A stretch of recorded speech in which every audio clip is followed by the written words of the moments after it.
So itong isang karayom dito guys sa unahan ay siya yung adjustment ng gasolina. Yan. So itong nasa likuran, sa puweta niya ay adjustment yan ng hangin. So kadalasan na adjustment yan ay yung sa gasolina at least 2.5 yung ikot ng screwdriver. Kung ito yung screwdriver mo, ikotin mo siya ng dalawat kalahati yung ikotin mo. 1, 2, tapos half lang ganun. 2.5 yun. Yun yung sa gasolina. Yung sa hangin na yan, isa't kalahati lang, isa't kalahati. So, pag itong position mo, ikotin mo siya ng buo at kalahati lang, ganyan. Ganun lang yun ang adjustment nun. So, normally ito, ganun lang.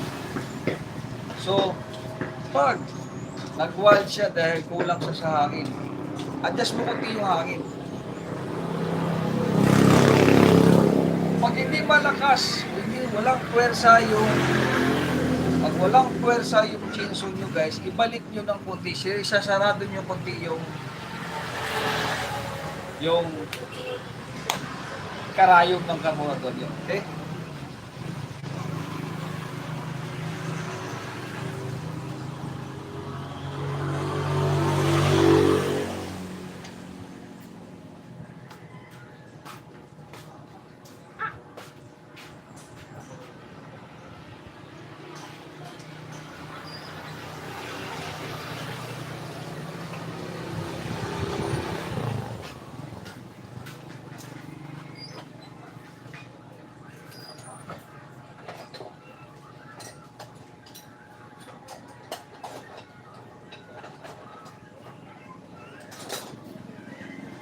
Ayan. So, ganito yung guys. Ito yung carburetor natin. Ito siya. Malalapit natin sa camera. Okay. So, carburetor nyo. Okay? Ito yung sinasabi ko sa iyo. Yung carburetor natin ay may dalawang karayom. Ito. So, high and low. Nakalagay dito L at saka H.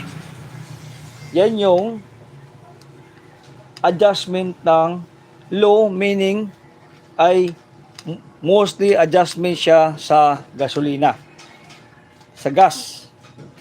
Pero may kasama ditong hangin to. Ito, ang high niya ay mostly sa puwersa ng carburetor, ng chainsaw. So, kung adjustment mo ay 2.5 dito sa karayom na to,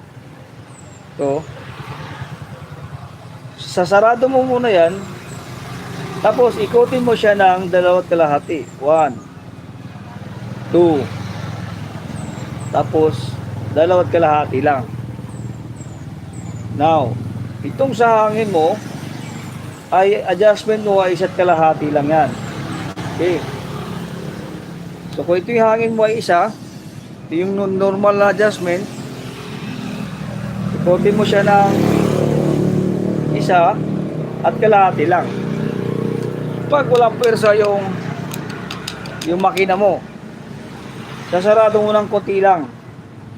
Sasara mo, buksan mo konti ng gasolina, yung sa low, para hindi siya masushort.